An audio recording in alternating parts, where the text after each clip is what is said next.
Sweet, flaky, and delicious brioche rolls from a recipe handwritten by my mother's mother, aka Maman. Here's how they're made. Our first step, as always, is to proof the yeast. But interestingly enough, the language that's used is to soften the yeast in warm water. And I'm going to assume that's the same thing as proofing the yeast. And instead of heating up the water, I'm just going to run the tap until it's as hot as it can get and measure out a 1/4 cup, and then add 1 packet of active dry yeast. I'm going to give it a little bit of a stir, set that aside. One other sort of unique thing to me that this recipe calls for is the scalded milk. That means that we're heating it up to where it's just bubbling, not quite boiling, and that seems to happen around 180 degrees. And then it asks you to cool that until it's lukewarm before you use it. All right, next up we are requested to cream butter and 1/3 cup of sugar until fluffy. I'm sure there's plenty of bakers who could tell me what I'm doing wrong here. Okay, I'm gonna call that fluffy. Okay, now we are requested to add the milk to the creamed mixture. And again, this milk was scalded and then allowed to come down to room temperature. It also says to stir in 1 cup of enriched flour, and that just means all-purpose. I'm gonna go with the dough hook here. Lock, stir. As you might be able to see, this is taking a good amount of time, but I think that's part of the process. We're not in a hurry here. We're making something that you're gonna remember for the rest of your life. One more round of scraping down the sides. Lock, stir. All right, I think that is what we're going for. Okay, and now we're gonna add our softened yeast. 3 beaten eggs and 1 additional egg yolk. And we're gonna mix that. And now gradually, we're gonna add the remaining flour, which comes out to 2.5 cups. So I'm gonna wait till it's incorporated after I add a little bit. That seems appropriate. It's very yellow. Also at this point, be sure to add that 1/2 teaspoon of salt that is listed in the recipe. It is not listed in the description, and so I skipped it and I have to go back and add it later, but you go ahead and add it now. Once that starts to ball up, you're gonna wanna set a timer for about 8 minutes because you wanna beat that for 8 minutes to 10 minutes. I'm gonna go with 8 because we'll be stirring for a while already, and just let it rip. Okay, and after 8 minutes, we have a beautiful but extremely moist dough. I'm gonna get some hot water on my fingers to help me get this off of the hook. And since this is such a wet dough, I'm not gonna turn it out and put it back in the bowl, but what I am gonna do is try to form it within the bowl with my trusty spatula. Nothing fancy, just getting it a little more organized. And now I'm gonna cover this, and this will sit for 2 hours in an oven that is turned off, but the light is turned on.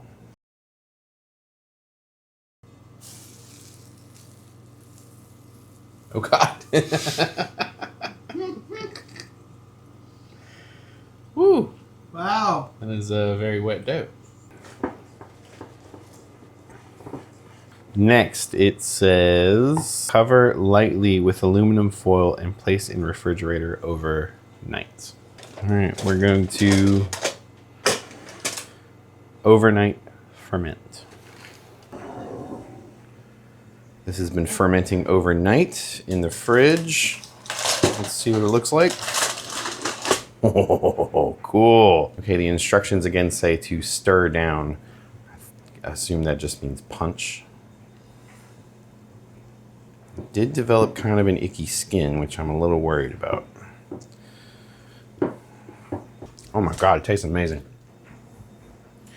Now it says to turn it out onto a floured surface. So I'm just gonna get some all-purpose flour down on the counter. Yeah, I don't know. It's a little hard, and it got a skin on it. We'll see if that's a bad thing when we get to the final result. There's no instructions on kneading. I'm gonna do a little bit of kneading, just to kind of get that icky skin redistributed. Scale. We're gonna do this right. Grams, 974. Divide dough into fourths. Looking for 243.5. Okay, so that's divided into fourths. And it says, set one section aside. Cut the other sections in half and form each piece into 4 balls.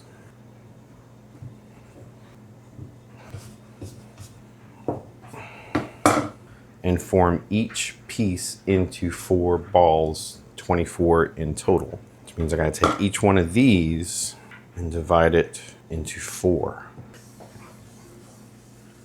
You need a stickier surface for this method. And that's just, I'm just have my hand over it and I'm just moving my hand around. I'm not doing anything really fancy. Just moving it around and eventually it turns into a ball. Ta-da! We're gonna go ahead and grease up a couple of muffin pans. Just a stick of butter, use it like a little marker, and then give each one of those a little swirl so you get some on the sides as well. And now we'll place 1 ball in each and every muffin cup. Place large balls in greased muffin pan and poke indentation in top of each and moisten the hole lightly with water. And then we're gonna press a small ball in each of those indentations.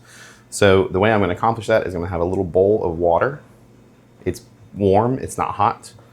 And I'm gonna wet a finger and I'm gonna go in and make my little indentation. And I'm kind of imagining flattening it out a little bit with my finger. And the amount of water on my finger, I think, is gonna be just enough to moisten it. And I believe that's what's gonna help the ball, the little ball, to stick.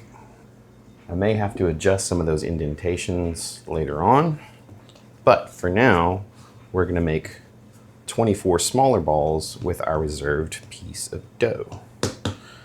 And I'm gonna go back to the scale for this. So grams, I've got a total of 243 divided by 24.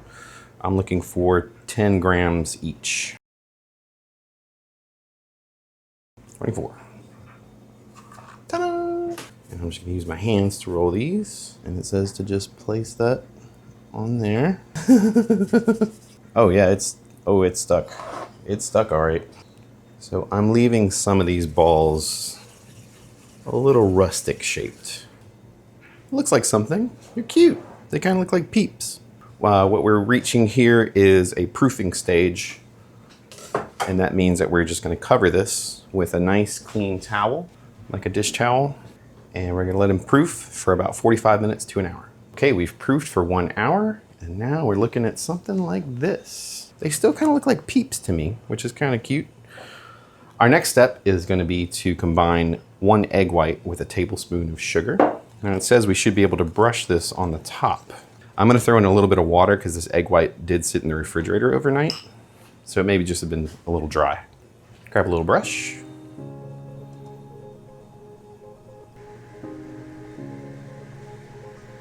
I think I've got some pretty good coverage here. Okay, I'm gonna call it good. And now we're gonna bake this in a moderate oven of 375 for about 15 minutes. I mean, of course, I have no frame of reference. I don't know what these are supposed to look like. There's no pictures with the recipe. So this could be way off. But they sure are cute. Look at the little guys. Oh man. Nope, a little bit stuck. No problem. Butter knife. A little nudge, nudge, and it should pop right out. Oh man, look at that crust. So one other thing that I do know about bread is that you better not tear into one of these right now. You need to let them cool down for 15 to 20 minutes. Otherwise, as soon as you open it, the bread's gonna lose all of its moisture and you'll be left with a little dry puck. So we're gonna let these cool off and then we'll give it a try. Okay, cooled off. Let's see.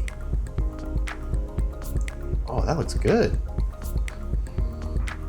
Get the bottom broken out. Oh man, that looks great. Stop it.